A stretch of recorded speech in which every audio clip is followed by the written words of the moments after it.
Hello बच्चों, welcome back in my YouTube channel Anka education hub और मैं हूं पूनम कौशिक। तो चलिए स्टार्ट करते हैं हमारी सीडीपी की क्लास को। आज हम लोग सीडीपी में एक बहुत ही इंपॉर्टेंट टॉपिक देखने वाले हैं, जो कि हमारा साइकोलॉजी या सीडीपी का जो भी एग्जाम होगा उसमें ये टॉपिक पूछा ही जाता है, या ना भी हो सीडीपी, चाहे हिंदी का पेपर हो, इंग्लिश का पेपर हो, कोई भी पेपर हो, इस टॉपिक से जुड़े हुए क्वेश्चन एक दो बनते हैं। ठीक है, तो आज का जो टॉपिक हमारा होने वाला है वो है असेसमेंट यानी कि आकलन। आज हम आकलन को पढ़ेंगे और वीडियो को शुरू करने से पहले अगर अभी तक आपने मेरे चैनल को सब्सक्राइब नहीं किया है तो प्लीज सब्सक्राइब माय चैनल। चलिए शुरू करते हैं फटाफट से आज की वीडियो को। आज का जो टॉपिक है बच्चों वो है आकलन, यानी कि इंग्लिश में क्या बोलेंगे हम इसको, असेसमेंट। ठीक है, ये जो आकलन होता है ये भी मूल्यांकन का ही भाग है। इवैल्यूएशन या असेसमेंट, मेजरमेंट, ये सब मूल्यांकन के ही अंतर्गत आते हैं। यानी कि जब हम मूल्यांकन करते हैं तो मूल्यांकन के अंतर्गत ही हमारा असेसमेंट और मेजरमेंट यानी कि मापन और आकलन दोनों किसके भाग हैं, मूल्यांकन के भाग हैं। अब मैं आपको एक चीज बताती हूँ, जैसे कि ये मूल्यांकन है, मूल्यांकन, इस मूल्यांकन के दो पार्ट हम कह सकते हैं एक तरह से। पहला है हमारा आकलन, आकलन, और दूसरा है हमारा बच्चों मापन। ठीक है, मूल्यांकन के अंतर्गत ही हमारा आकलन आता है और मापन आता है। आकलन को इंग्लिश में हम असेसमेंट कहते हैं और मापन को हम इंग्लिश में मेजरमेंट कहते हैं। अब ये जो असेसमेंट होता है ये क्या है, आज हम इसको पढ़ने, तो हमने इसको देख लिया। अब देखो आप, ये मैंने आपको समझा दिया कि मूल्यांकन के अंतर्गत ही हमारा आकलन और मापन आता है। जो बच्चों मापन की जो क्रिया होती है वो एक सीमित क्रिया होती है, सीमित क्रिया होती है, लेकिन ये जो आकलन होता है इसकी जो क्रिया होती है वो बहुत बड़े क्षेत्र में फैली हुई होती है। अब आकलन क्या है, हम क्यों करते हैं, इसको अब हम थोड़ा सा देख लेते हैं। ठीक है, इसका अर्थ क्या है शब्द का, कि किसी के गुण, किसी बच्चे के, व्यक्ति के गुण, उसकी वैल्यू, उसके मूल्य, यानी कि उसके अंदर कितनी अच्छी गुण है, उसकी क्या वैल्यू है, उसकी क्या इंपोर्टेंस है, आदि को आंकने की प्रक्रिया ही हमारी क्या कहलाती है, मूल्यांकन, सॉरी आकलन कहलाती है। तो आपसे ये भी पूछा जाएगा कि आकलन का अर्थ क्या है, तो आकलन का अर्थ मैंने यहाँ पे लिखा कि किसी के गुण, किसी के मूल्य, किसी के महत्व आदि को आकलने की प्रक्रिया ही हमारी आकलन कहलाती है या आकलन कहलाता है। ठीक है, दूसरा इसका अर्थ, जो दो अर्थ अलग अलग एग्जाम बुक्स में है, मैंने दोनों को ही लिख लिया है। तो एक बुक में मुझे मिला कि किसी के गुण, मूल्य, महत्व आदि को हम आंकने की प्रक्रिया कहते हैं, और दूसरा मुझे मिला कि आकलन क्या है, तो वो वहां लिखा हुआ था कि सूचना एकत्रित करने की प्रक्रिया को ही हम आकलन कहते हैं। मीन्स कि जब हम किसी के बारे में कोई इंफॉर्मेशन कलेक्ट करते हैं तो वो हमारा आकलन के अंतर्गत आता है। अब बच्चों एक मनोवैज्ञानिक हुए हैं जिनका नाम है हुवा व फ्रीड। ठीक है, व फ्रीड, हुवा व फ्रीड ने एक परिभाषा दी जिसको मैंने यहां लिखा है कि जो आकलन होता है वो सूचना संग्रहण, अभी हमने ऊपर देखा कि किसी के बारे में सूचना, इंफॉर्मेशन एकत्रित करने की प्रक्रिया ही हमारी आकलन है, तो वही अपनी परिभाषा में बोल रहे हैं कि आकलन सूचना संग्रहण तथा उस पर विचार विमर्श की प्रक्रिया है, जिसके विभिन्न माध्यम से यह जान सकते हैं कि बालक क्या तो जानता है और बालक क्या समझता है। और ये जो आकलन होता है बच्चों, ये एक सतत प्रक्रिया होती है, सतत प्रक्रिया होती है। जबकि मैंने आपको बताया कि जो मापन होता है वो हमारा सीमित होता है। दूसरा क्या है, जो आकलन है वो डाटा जो हम इकट्ठा करते हैं उसकी प्रक्रिया प्लस उसको पुनरावलोकन करती है। तो इसमें डाटा या आंकड़ों के संग्रहण, जैसे यहां लिखा हुआ है, डाटा का पुनः निरीक्षण करती है, पुनः निरीक्षण हम आकलन के अंतर्गत करते हैं, जबकि जो हमारा मापन होता है वो केवल हमें किसी चीज के बारे में डाटा की जानकारी या आंकड़ों की जानकारी देता है, लेकिन उन आंकड़ों का जो पुनः निरीक्षण जो हम करते हैं वो हम अपने आकलन के अंतर्गत करते हैं। ठीक है, जो ये आकलन है मैंने बताया कि सतत प्रक्रिया है और सीखने की प्रक्रिया है, सीखने की प्रक्रिया है, सीखने की प्रक्रिया है। अब हमें इस टॉपिक में एग्जाम के लिए क्या रेडी करना है वो अब मैं आपको बताती हूँ। ठीक है, तो आकलन का अर्थ आपको समझ में आ गया कि किसी के गुण, मूल्य, महत्व आदि को आंकने की प्रक्रिया कहते हैं हम। सूचना एकत्रित करने की प्रक्रिया प्लस पुनः निरीक्षण, जो मैंने अभी नीचे लिखा। ठीक है, पुनः निरीक्षण करने का काम भी हम अपने असेसमेंट के दौरान करते हैं। अब क्वेश्चन बनता है कि ये जो असेसमेंट होता है ये कितने प्रकार का होता है। ठीक है, तो जो असेसमेंट होता है ये कितने प्रकार का होता है, पहला क्वेश्चन तो ये बनेगा आपसे, असेसमेंट के प्रकार या आकलन के प्रकार। तो हम ऐसे लिखेंगे कि आकलन के 3 प्रकार होते हैं, 3 प्रकार होते हैं। यानी कि ये जो आकलन किया जाता है, जो असेसमेंट किया जाता है, ये 3 प्रकार से किया जाता है, लेकिन कुछ किताबों में बच्चों 4 प्रकार के भी आकलन का वर्णन है। तो मैं आपको चारों के नाम लिखवाऊंगी, लेकिन जहां आपको लगे कि 3 ऑप्शन आ रहा है तो 3 ऑप्शन लगाना, और जहां 4 आए चारों आ जाए तो उन चारों को लगा देना। ठीक है, तो जो पहला जो आकलन का प्रकार है वो है हमारा स्व आकलन। स्व आकलन, स्व आकलन कैसे होता है, जैसे कि मैंने आपको कुछ पढ़ाया और पढ़ाने के बाद जब मैंने वीडियो खत्म करी तो मैंने सोचा कि मैंने क्या बच्चों को सही चीजें बताई जो उनके एग्जाम से जरूरी थी या एग्जाम से रिलेटेड थी। तो जब मैं खुद का ही जब मैं आकलन करूंगी तो क्या कहलाएगा, स्व आकलन कहलाएगा।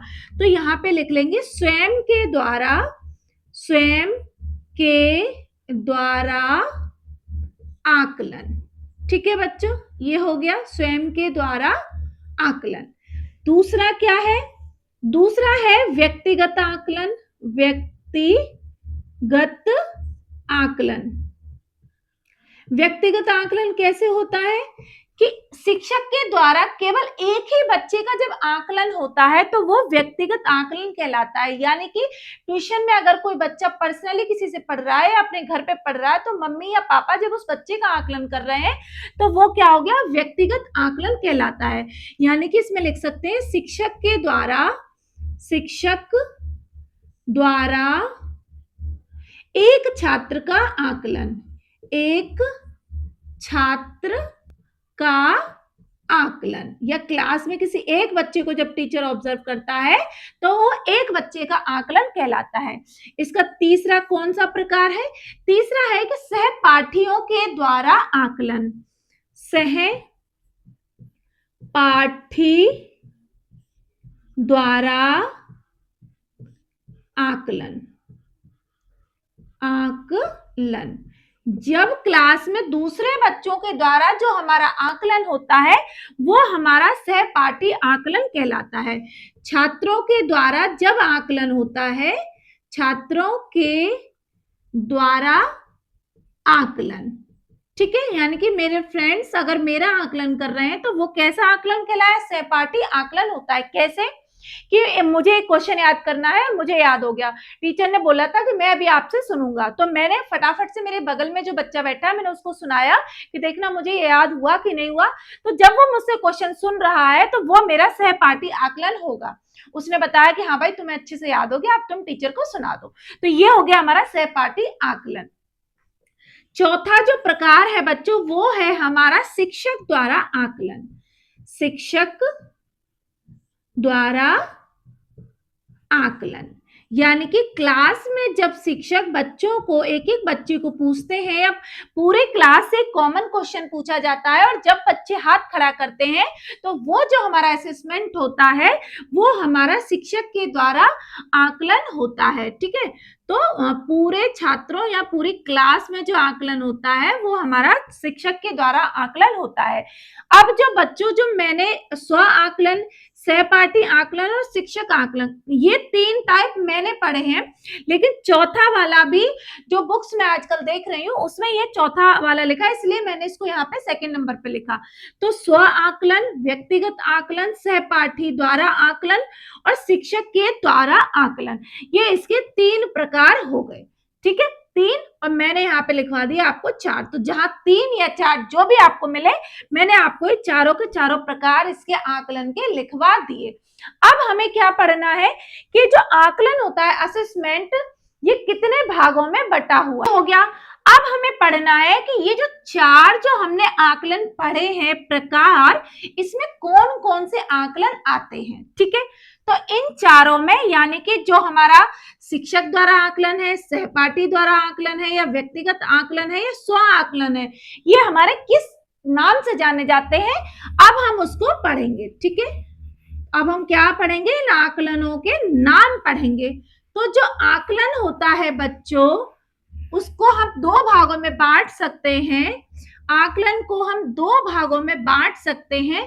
पहला है हमारा निर्माणात्मक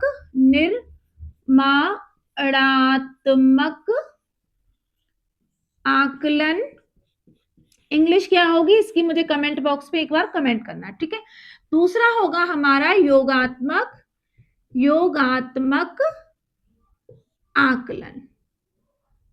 योगात्मक आकलन। निर्माणात्मक आकलन की जो स्पेलिंग होगी वो होगी बच्चों फॉर्मेटिव असेसमेंट। Formative assessment. ठीक है, इतना याद रखना है, ये नाम आपको भूलना नहीं है जब तक कि आप एक सरकारी टीचर ना हो जाओ। फॉर्मेटिव असेसमेंट, और योगात्मक क्या है हमारा, सबमेटिव असेसमेंट। ठीक है बच्चों, तो योगात्मक आकलन को हम क्या बोलेंगे, सबमेटिव असेसमेंट, और फॉर्मेटिव असेसमेंट की हिंदी क्या होगी, निर्माणात्मक आकलन। अब ये दोनों क्या है, इनको और किन किन नामों से जाना जाता है वो भी हम देखेंगे। ये जो बच्चों निर्माणात्मक जो आकलन होता है, ये सीखने के लिए आकलन होता है। तो इसका एक अगर कोड याद रखेंगे तो क्या है, सीखने के लिए आकलन। सीखने के लिए आकलन, जैसे मैंने अभी आपको पहले बताया पीछे कि सहपाठी द्वारा आकलन कब किया गया, जब शिक्षक को जानना था कि आपने वो सीखा कि नहीं सीखा।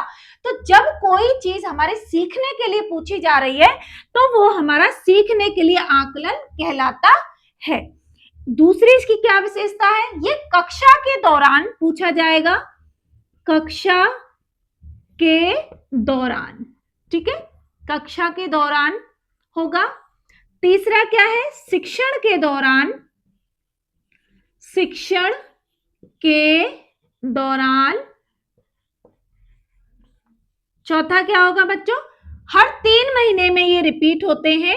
हर 3 महीने, यानी कि जो हमारे बच्चों के पीटी जो एग्जाम होते हैं वर्ष में 4 बार ये होते हैं, हर 3 महीने में, या फिर ऐसे लिख सकते हैं वर्ष में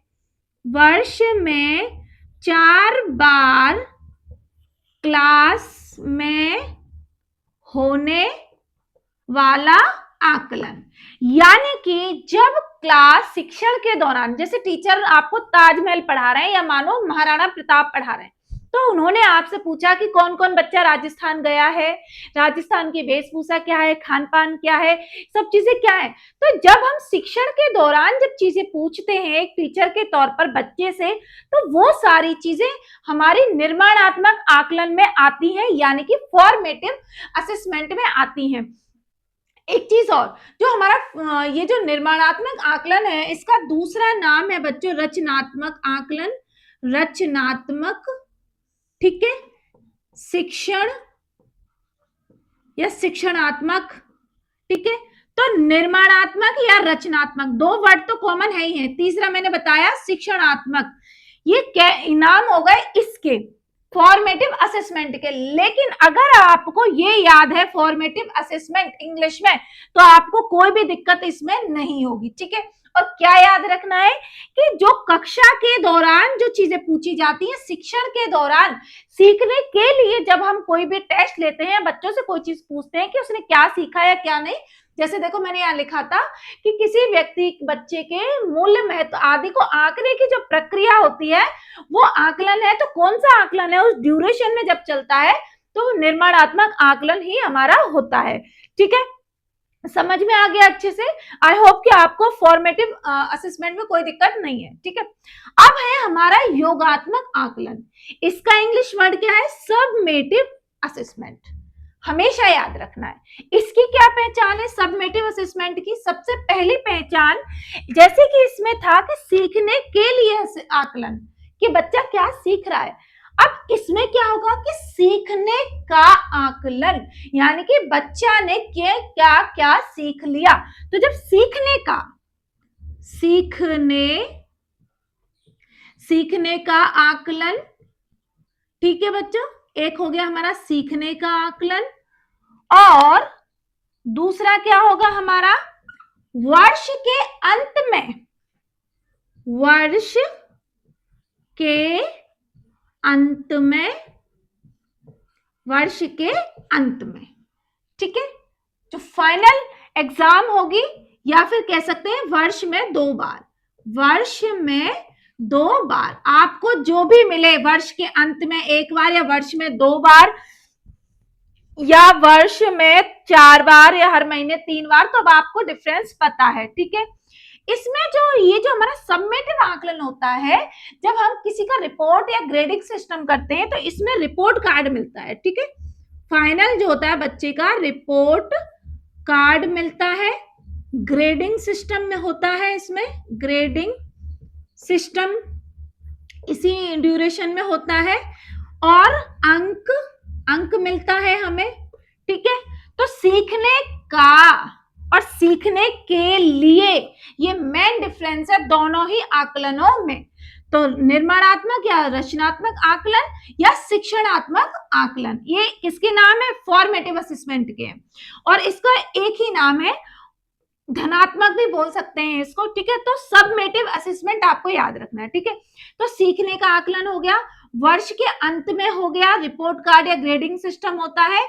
चौथा क्या है बच्चों इसमें कि बच्चे ने क्या सीखा, क्या सीखा, क्या सीखा।